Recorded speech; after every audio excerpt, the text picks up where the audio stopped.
The Democrats have abandoned an America in crisis. They can't govern a country they despise. Quote, "When you're at the end of your rope, tie a knot and hold on." End quote.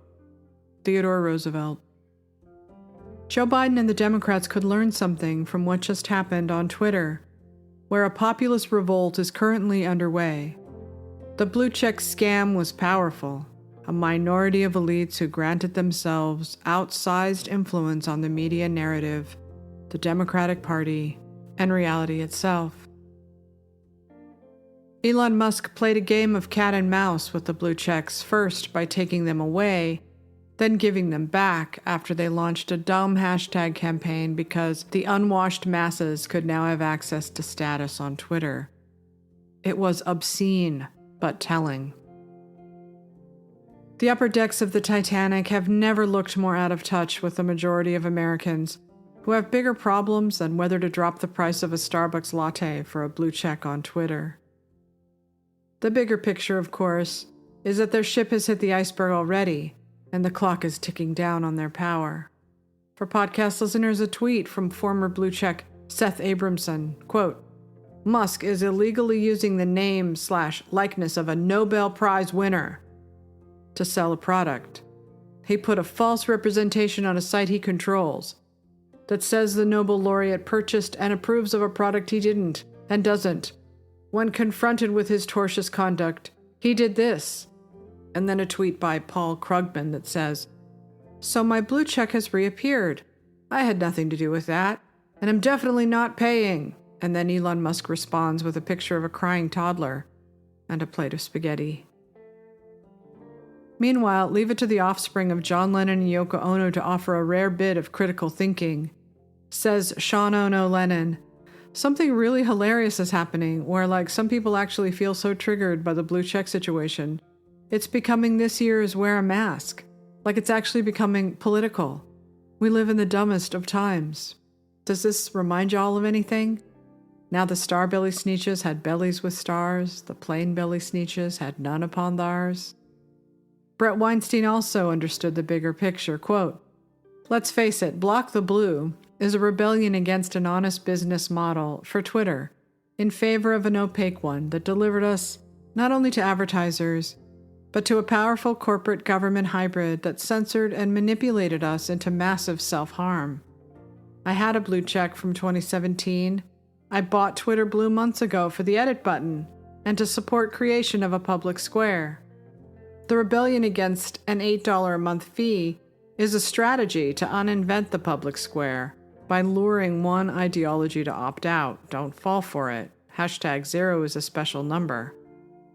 What's happening on Twitter is a microcosm of what is about to happen to this country at the hands of the Democrats and their unholy alliance with the cultural and corporate elite, as well as the administrative state. We've come out of 2020 not for the better. This is a country in crisis, and they can't keep ignoring it.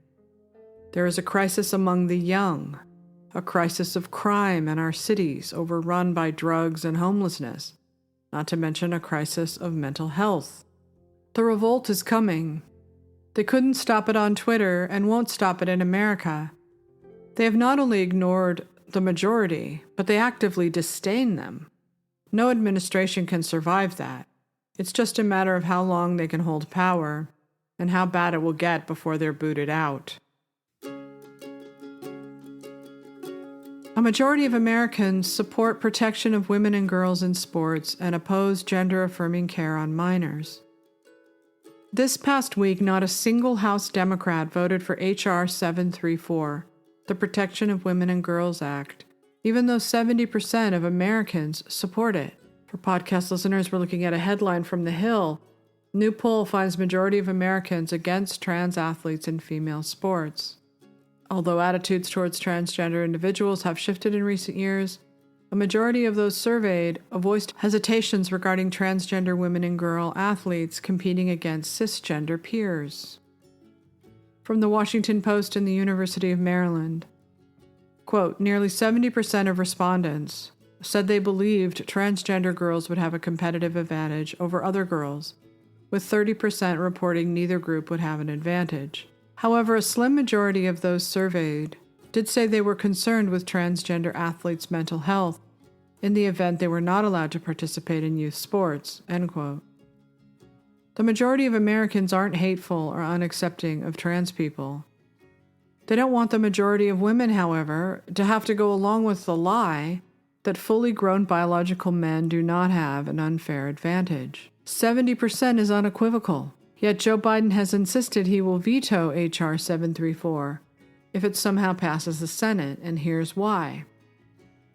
Quote, "It shall be a violation of subsection A for a recipient of federal financial assistance who operates, sponsors, or facilitates athletic programs or activities to permit a person whose sex is male to participate in an athletic program or activity that is designated for women or girls, and that sex shall be recognized based solely on a person's reproductive biology and genetics at birth," end quote. The Democrats do not believe this is true. Moreover, they regard most Americans, the people they have been elected to serve, as ignorant bigots. They can't possibly know their children better than TikTok influencers or gender clinicians.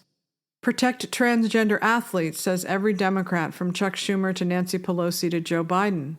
On the right, they're the only ones saying protect female athletes from the madness of the left, and most Americans agree with them. Here is a video of Nancy Mace. Thank you. For years, the left has been telling us to follow the science. Well, today, Republicans are following the science by protecting women and girls in sports. At the age of 14, I was molested by a friend of one of my coaches. At the age of 16, I was raped by a classmate in high school. Before a woman ever sets foot in a locker room, before she ever sets foot on the courts, before she ever first dives for her first swim meet, she's already in a vulnerable position. And we need to protect our women and girls in sports because of these vulnerabilities. And we have worked too damn hard to put up with the bullshit of the left that wants to take our achievements away from us. It took 100 years after the women's suffrage and women got the right to vote before South Carolina ever had its first female Republican ever elected to Congress. It took 154 years for the Citadel, the military college of South Carolina, to have its first ever woman to graduate from the Citadel. And the left wants to take these rights and achievements away from women and girls. I'm a girl mom also. My girl is an athlete. I cannot imagine her having to be put in that position where there is a biological male in her locker room, or if she's trying to compete for a college scholarship that it gets taken away by a man who's much stronger and has much greater physical capabilities than she does. It's complete and total bullshit. It's cruel because of all of, I would be remiss if I didn't curse today, but because of all the glass ceilings that we have broken, you see many women history makers here today, we need to protect our women and girls, and this is the first step. There's a lot of talk in the mainstream media about women's rights. Well, today, Republicans are leading the fight for women's rights everywhere, for every girl across the country. Thank you, and now Even though Barry Weiss, Jesse Singal, Abigail Schreier, Megan Murphy, Katie Herzog, Megan Daum, and other prominent heterodox voices are speaking up on the issue, the mainstream media has mostly blacklisted anything critical of the president's pet cause. Here is a video of outspoken activist and podcaster Corinna Cohn, biological male, transgender female, co-host of the Heterodorks podcast on women's sports. Honorable representatives and committee members.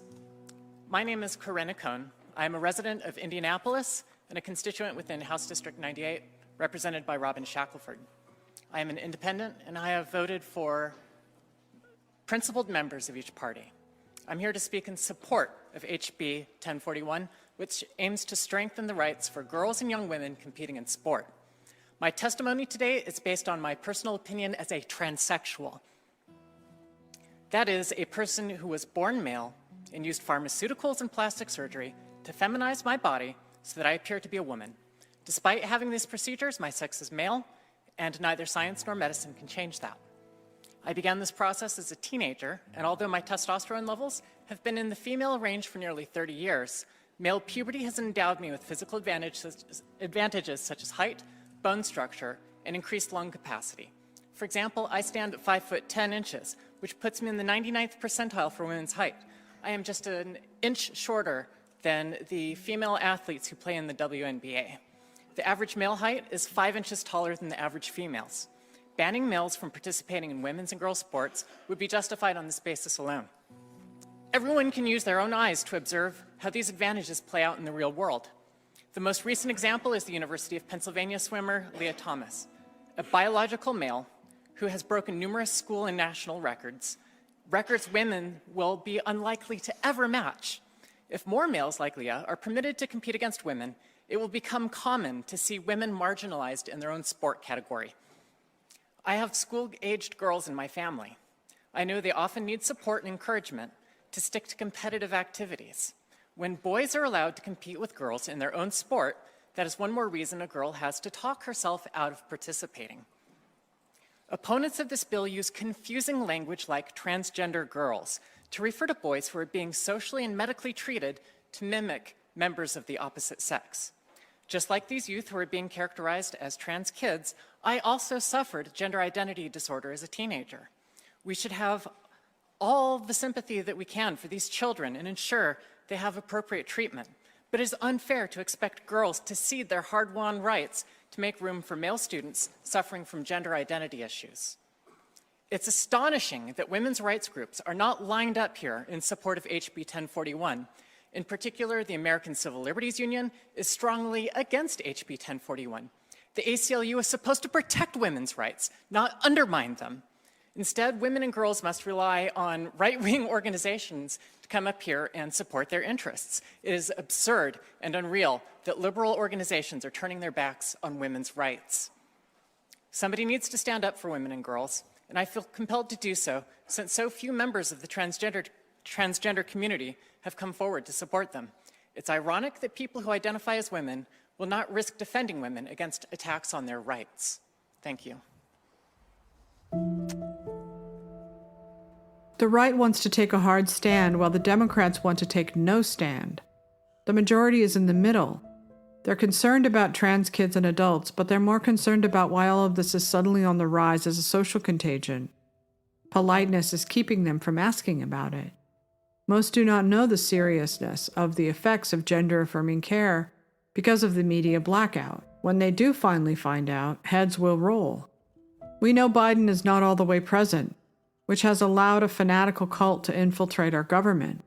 Perhaps he has been kept in the dark on all of the young people who now regret having decided to take medication or have surgeries because there is no going back. They shouldn't have to blame themselves or take accountability. No, that's our job as parents. We're the ones who are supposed to protect them from themselves. Hysterectomies at the age of 20, bone loss, severe endometriosis, and worst of all, infertility. That should be a hard stop for any society. You can't sterilize children because they can't consent. They're not old enough. This is one of those unequivocal lines we don't cross as a species or a society, even if they threaten suicide. This is a Soylent Green is people or to serve man as a cookbook moment, where everyone realizes what has happened with the left in power. They've lost the plot with their good intentions, and they're doing real harm. Many young women have their breasts removed, only to find they need them and want them back. But they can't have them back. They can never feel sexual pleasure through them, and they can never feed babies with them. They are on medication for life. The horrors they endure after the procedure throughout adulthood, they're stuck with. Here are 2 testimonials from detransitioners at a rally. I'm Prisha Mosley. I was found by the transgender community through the anorexia community. There is a pervasive, dangerous space online where communities form over the mental health crises of young people and adults. And adults are in these groups with children, egging each other on, encouraging each other not to eat, encouraging each other to go deeper when they cut. And transgender people come into these communities where people are sick and children are explaining their hurt. I was told, you aren't anorexic, you were born in the wrong body. This is your body fighting to be a boy. I remember posting online that I was growing hair all over my body because I was so underweight that I couldn't regulate my own body temperature. And adults told me that this was a sign that my body was fighting to be a boy. I was told to go find a letter of recommendation and that this would unlock all of my treatments and I could get whatever I needed to look different fast. On my GoFundMe that I set up, I only made about $50 on there, trying to raise money for top surgery. I described wanting to feel safe and having my breasts no longer touched. And nobody saw this as a red flag and nobody tried to stop. Except for my parents, who were coerced and manipulated and baited with the idea of my suicide. My previous suicide attempt was used as proof that I hadn't been affirmed fast enough. It's impossible to change your gender. I tried. It won't happen. You're just going to be a version of yourself with the same hurt and the same trauma and the same pain in a body that doctors have taken from you, and you will be chained to the medical industry forever. And this is whether or not you detransition. Even if you don't detransition, as a transgender person, you have to make constant doctor's visits, constant surgeries and revisions, and you will always be chasing the dragon. That gender euphoria, it wears off. That they describe it, but it wears off, and that's why they go on to the next thing and higher doses and more surgeries, because you are always chasing the dragon, chained to the medical industry, and it never stops. Now that I have detransitioned, I have been completely abandoned by all of my doctors. The nicest thing I've been told is, I don't want to treat you like a guinea pig. I don't know what's going to happen. I have severe vaginal atrophy, the likes of which I can no longer even use a tampon, and I'm afraid it's going to ruin my relationship with someone I really, really love. I feel like I'm already robbing him of a beautiful body, and I can't even perform right because of what this has taken from me as a child. Some males have their organs removed and regret it forever.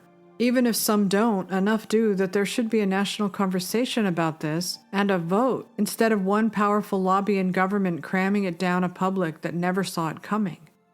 Here is a video from a detransitioner. My penis is gone forever and I regret it. You've had the surgery. What does it feel like to miss your penis? I 100% feel like I was part of some cruel medical and social experiment. I wish somebody hugged me a few years back and be like, you know what, you can present feminine, you can wear heels, hair, whatever you want, but the sad reality, we don't have technology to make you an actual woman. But they kind of like didn't protect me from myself.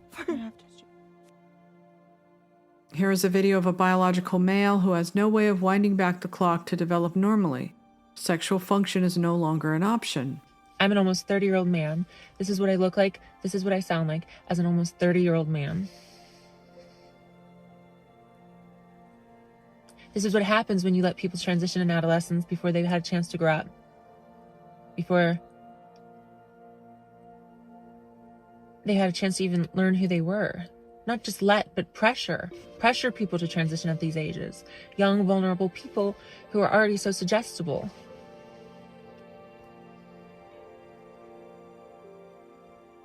And I feel like everyone is ignoring the pain because they are afraid that it threatens their choices and their narrative. If you want to transition in your 20s, you've had a chance to be a man or a woman, and this is what you want to do, okay, that's one thing. But the active pressuring of people to transition so they can preserve their femininity, which is what happened with me, I was told that if I allowed myself to age, that I would become masculine and that it would never be possible and that I would do it anyway, and that I would be a more masculine transgender person like them.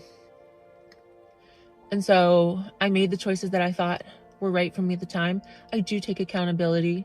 I did it in secret from my parents. I take accountability for all of my choices. But when is the trans community going to take accountability for theirs? For leading me down this path? This is the face of an almost 30-year-old man. This is the voice of an almost 30-year-old man. Even if the number of those who regret it is only 8% or 5% or even 1%, that's enough. Who are these people running these clinics and running our country that allow this to continue? And how is it that no Democrat has the courage to stand up and speak out? Not one. Here is a clip of whistleblower Jamie Reed on what is happening to young people at gender clinics. It comes with a trigger warning, so prepare yourselves. And what does that do to you if you are a young person who's been given testosterone? So, young girl.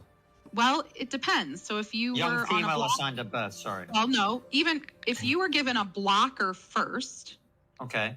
and we blocked you and then put you on a cross-sex hormone, we are potentially basically causing you to be infertile for life. And testosterone, the effects that kids reported that they wanted happen pretty quick. So we would permanently affect your voice, and your voice would be dropped into a male pitch. You would see growth on your clitoris into what we would refer to as a micro penis.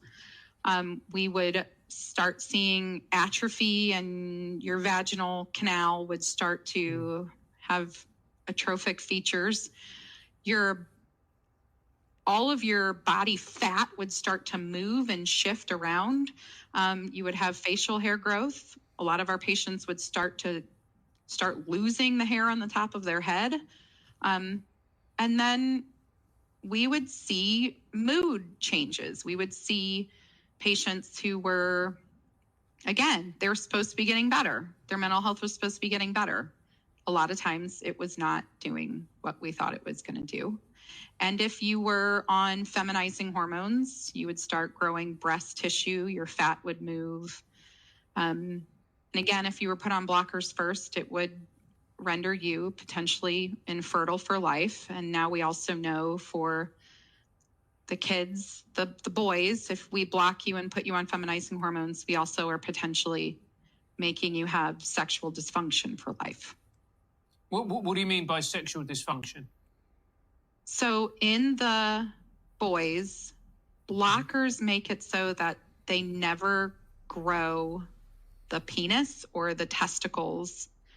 If you never go through puberty and you never have those hormones affect that area, you are left with the same kind of penis size that you would have, that kids have when they're little before they go through puberty. And then also we knew that the feminizing hormones would make it so you had a lot of erectile dysfunction, the testicles would shrink and atrophy, and we would be causing changes to that part of the body that were irreversible. I hate to state the obvious, but those are some pretty major changes for a young person to undergo and experience. And the fact that a young person could have that start happening to them after seeing a therapist twice and an endocrinologist once, to me, does not ethically line up. While it isn't just infertility, although that's bad enough, that's endgame for any species that hopes to survive the future, there are other reasons, including mental health, that other countries have mercifully chosen to put on the brakes, like Sweden. I don't believe the answer is to mock, shame, or bully trans people online, which I see too much of now. Not only is it cruel, but it confirms their persecution complex and only makes things worse. We have to reach them if we hope to save them, before they go too far to turn back. What I know for sure, beyond any doubt, is that they should not be chopping off body parts and giving them medication that will make them infertile. This is non-negotiable in a healthy, sane society, and I will vote for any politician who will draw that hard line. The majority of Americans are worried about crime. The shooting of Ralph Yarl was tragic. It should never have happened. Hopefully he will make a speedy recovery, though no doubt he'll bear the scars for life. But the media's obsession with the story has more to do with their constant need to prove that the majority of Americans are terrible people, racists in fact, who have to be absolved of their sins of whiteness, starting in elementary school. For podcast listeners, we're looking at a series of headlines. From the New York Times, man accused of shooting Ralph Yarl turns himself in. From CNN, grandson of Ralph Yarl's shooter says he was into weird random racist things. From the Washington Post, in the wake of Ralph Yarl's shooting, black teens face fear and resignation. From the Washington Post, a white man was scared to death of Ralph Yarl. For black boys, this isn't new. At least the New York Times covered a similar shooting of a 20-year-old white female who didn't survive. As more businesses leave the big cities, residents are left to deal with crime that can't be controlled in the wake of defund the police. Now cops know that they are the ones whose jobs and reputations will be on the line if they make a mistake. This is the mess the Democrats made that they aren't cleaning up. On the same day Yarl was shot, April 13th, upwards of 30 people were also shot, and all of them were killed, many of them young black men, shot by other black men. Here is a list of some of the deaths, though most do not mention their race or their names, from gunviolence.org. A 44-year-old male in Chicago. A 41-year-old male in Chicago, random shooting at a party. A 28-year-old male in Philadelphia, multiple gunshots to the head. A 19-year-old in Atlanta. A 20-year-old shot and killed, a 30-year-old in Cleveland, Texas. Multiple people shot dead in Oklahoma City. Unidentified white male shot by a black male in Channelview, Texas. Navajo police shoot burglary suspect in Window Rock, Arizona. 2 men in Virginia Beach, Virginia, 126 and 119, were shot and killed. 33-year-old Brenda Ochoa Guerrero found shot dead in her car in Fairfax County, Virginia. 17-year-old male killed, Florence, South Carolina. 28-year-old Trevance L. Reed killed in Decatur, Illinois. 2 19-year-olds shot and killed, Darren Haley and Jaden Anderson, Louisville, Kentucky. 30-year-old Alante Alexander, Baltimore, Maryland. Brian Smith killed Shelby McIntyre, both white, domestic violence dispute, Gray, Kentucky. Brandon DeCarlos Williams shot in Glen Burnie, Maryland. 20-year-old suicide victim, Dearborn, Michigan. 57-year-old Russell McCrory shot by SWAT team after a 5-hour standoff in Winona, Arizona. There is no doubt that the majority of Americans, no matter their skin color or economic status, are worried about crime in the big cities. But the only crime that matters are stories that confirm the narrative the Democrats want to push, as Bill Maher and Glenn Lowry explain, via Black conservative perspective. Between the woke revolutionaries and their occasional riots and crime, which again is a result of far-left criminal justice reform policies, that has caused more domestic terrorism than anything else in this country, okay? So it's a conversation that needs to be had. It is the number one conversation that we need to be having. But we're not having that conversation. And people like Bill Maher, who again is a classical liberal, I'm not sure how much conservative news he's consuming, okay? But he's one of these people that is grounded in reality a little bit, more so than the average Democrat or mainstream Democrat, even though he hates Trump. But he's still somewhat grounded in reality. And he's going to talk about this issue of crime and why is it not being called out. And I want to comment on it because I think Bill here is missing a conservative perspective on this issue. So without further ado, let's get into it. Like Chicago, like most of the shootings are young black men killing other young black men. Is that not correct? Yeah, that's correct. Okay. Much more than what the cops do.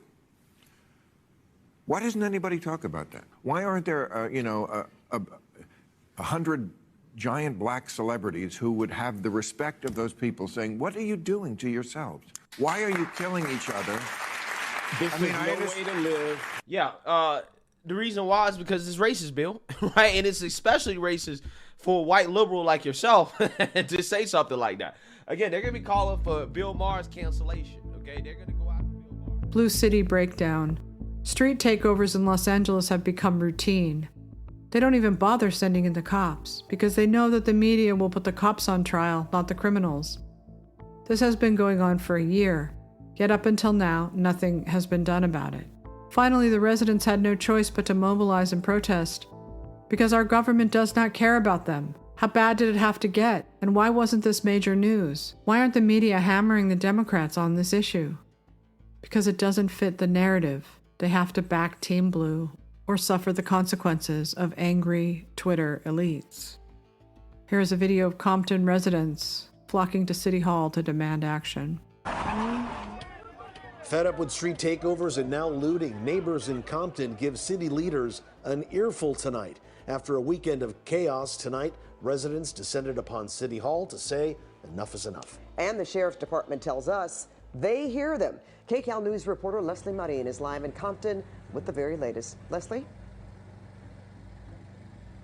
Pat, Juan, I will tell you, both the city and the Sheriff's Department both offered up solutions tonight, but it was one sister's story that really captivated the entire room and put a spotlight on just how much devastation these street takeovers have done to this community.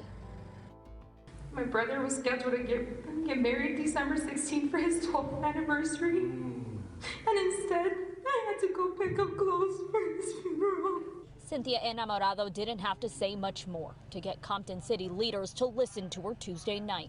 Spectating, recording him, posting him online, bumping music, and they made a joke out of my brother's passing. Her brother, 27-year-old Raymond Oliveras, was mowed down while crossing the street with his fiancee just outside of Compton following a street takeover that started in the city on February 19th. He died. His fiancee is still recovering. There has to be a stop to this. This is organized crime. There's promoters out there coordinating this. She got hugs and condolences from residents who are also demanding something more be done about these street takeovers. And you can't see the freshly painted crosswalk because it's completely black. And then you see shredded up tire tread. Start thinking a little bit about those who pay taxes, those who own properties in Compton, those who losing our lives here in Compton. You're going to see enforcement all over the weekend, Friday, Saturday, and Sunday night. The Sheriff's Department plans to add additional deputies from across the county and handle the street takeovers. Meanwhile, in San Francisco, a homeless woman, likely addicted to some form of drugs or alcohol, gave birth on the sidewalk in broad daylight. Both mother and baby are recovering at a nearby hospital, says Dave Rubin. I'm going to show you this video, and really, this is completely not joking and no sarcasm, blah, blah, blah. This is extremely, extremely disturbing. We debated whether we were going to show it to you, but I think this really gets to the essence of how backwards these people are. Progressives do not care about people. They pretend to. This is faux virtue. It's not real virtue. If you want to know the fallout of these policies where they let these crack addicts out on the street and they let the criminals out on the street and all of those things, you know what happens? Actually unimaginable things. This is video. It's, how long is this? Maybe it's 20 seconds. What is it? It's 7 seconds. So you can literally close your eyes if you want. But I think it's worth to just really drive the point home that they are not good people. This is video from San Francisco over the weekend. This is a crack addict homeless woman who gave birth on the street. 7 seconds. 7 seconds.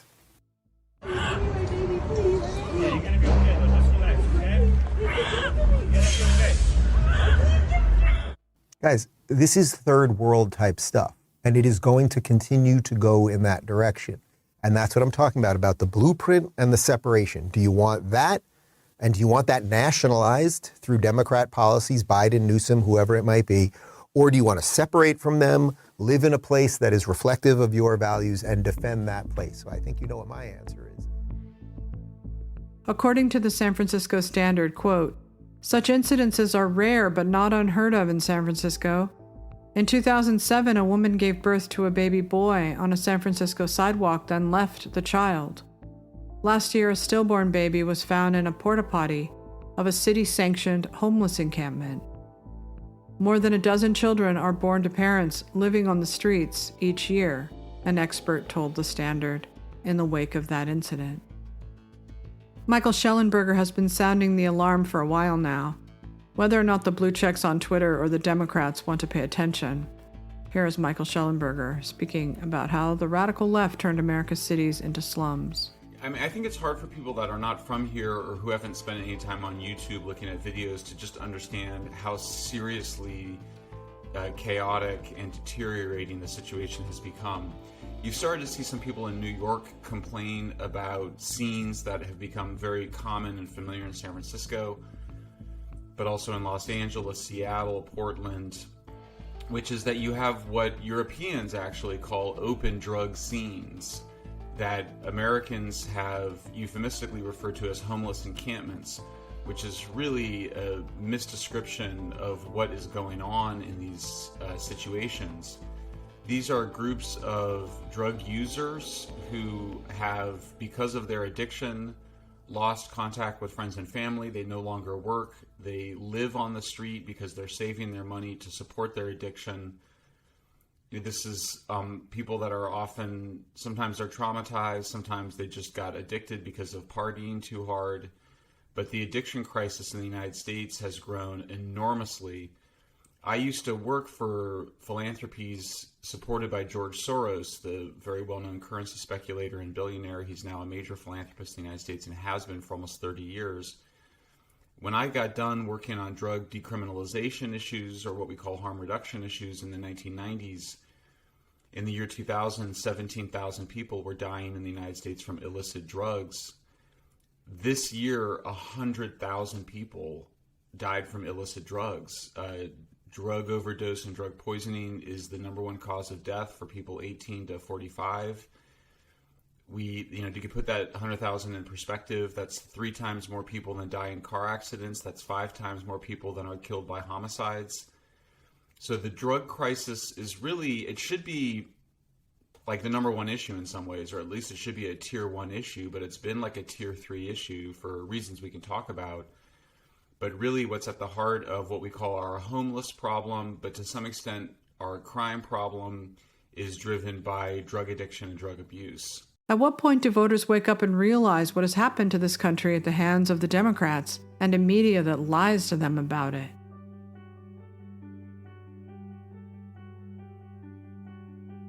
The man in the arena. America seems to weave back and forth between liberalism and conservatism. As Barack Obama's 3rd term, the Biden administration had nowhere to go but farther left, at a time when the pendulum wanted to swing right.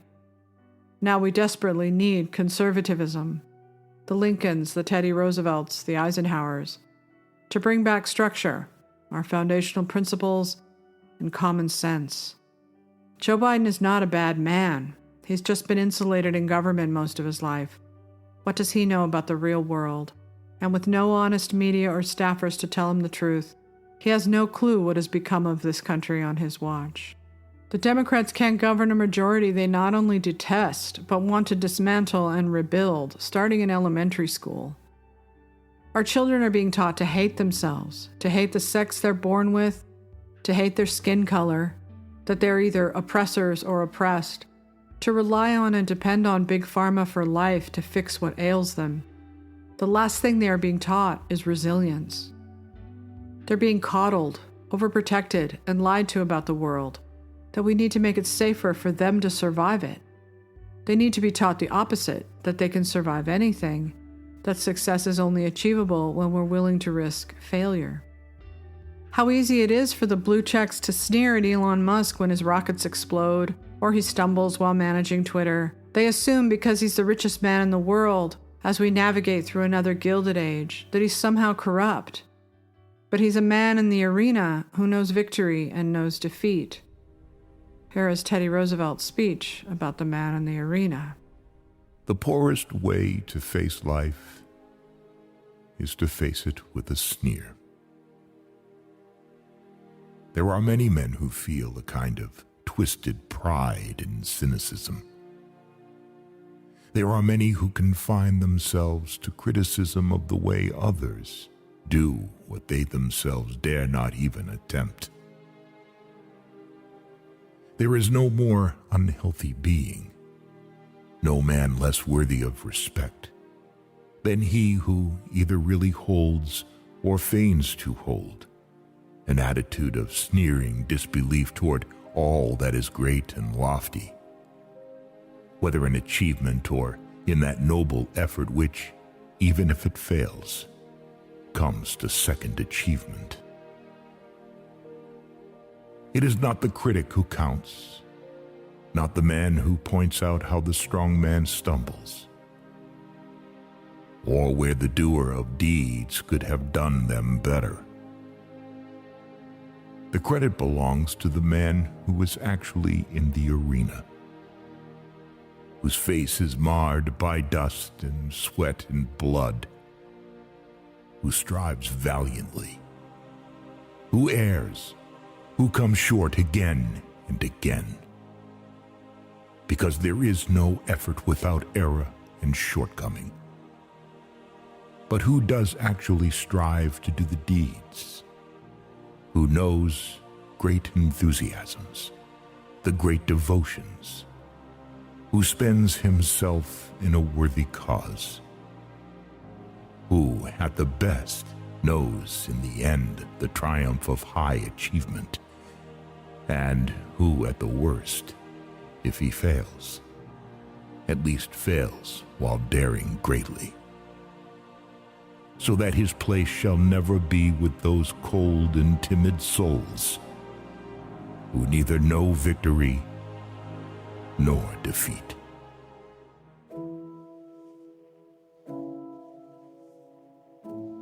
That kind of leadership meets this moment without a willingness to go up against the most powerful forces in this country, to fail at a time when the whole world is watching. There is no way to send the message to the young that they can survive as long as they are taught how to build things, families, businesses, communities, rocket ships, and social media apps. As Teddy Roosevelt said in his new nationalism speech, quote, "Just in proportion as the average man and woman are honest, capable of sound judgment and high ideals, active in public affairs, but first of all, sound in their home life, and the father and mother of healthy children whom they bring up well, just so far and no farther, we may count our civilization a success." End quote. We're watching the last gasps of an information monopoly that has, for too long, neglected a country in crisis to push manufactured narratives. But there is hope. As Twitter goes, so goes the nation.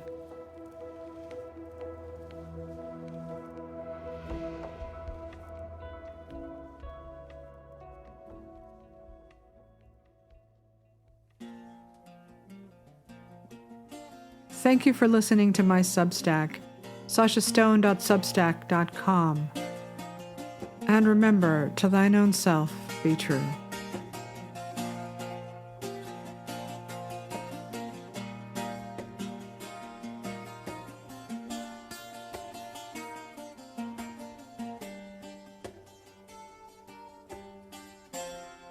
Show me cleaning all the windows, singing songs about Edith P.F. soul. Yeah, and I hear blues strings of no regrets. Off the street from Cathedral Notre Dame. Meanwhile, back in San Francisco, trying hard to make this whole thing blend. Yeah, we sit upon this jagged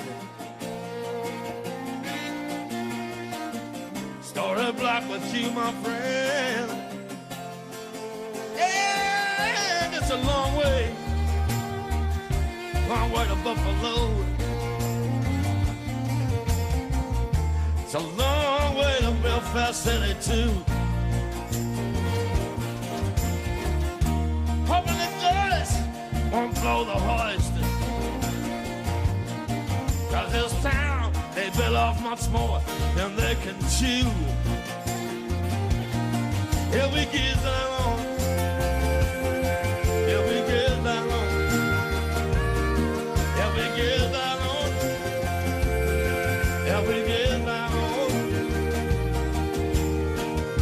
Say, diamond necklace preview. Say, diamond necklace preview. Say, diamond necklace preview.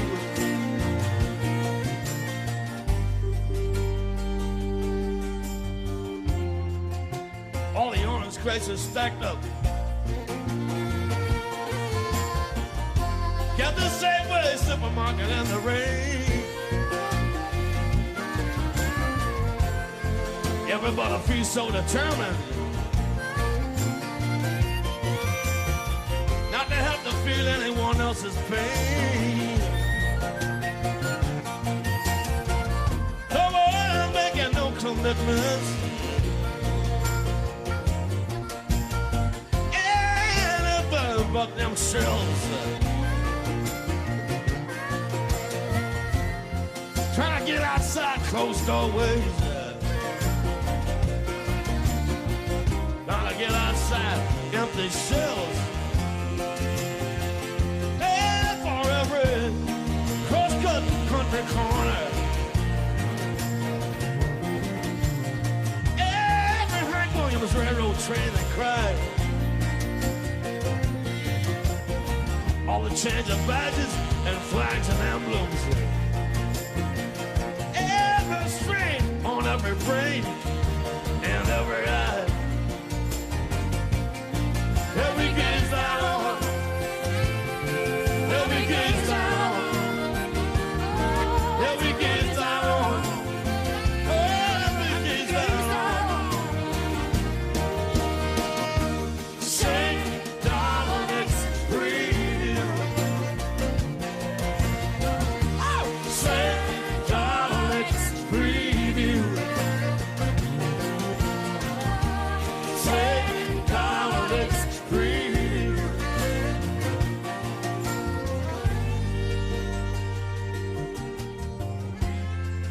All the restaurant tables are completely covered.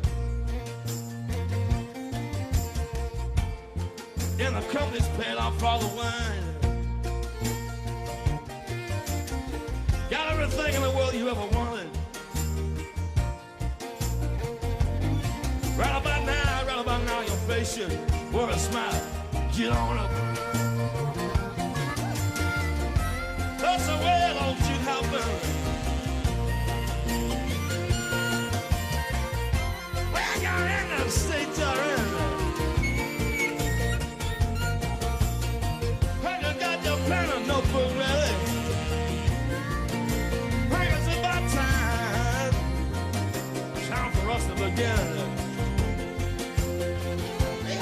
Well, I'm on a 52nd Street apartment, socializing with the wine on view. You can be helping get wet for the jet set. I won't climb too high to see my point of view.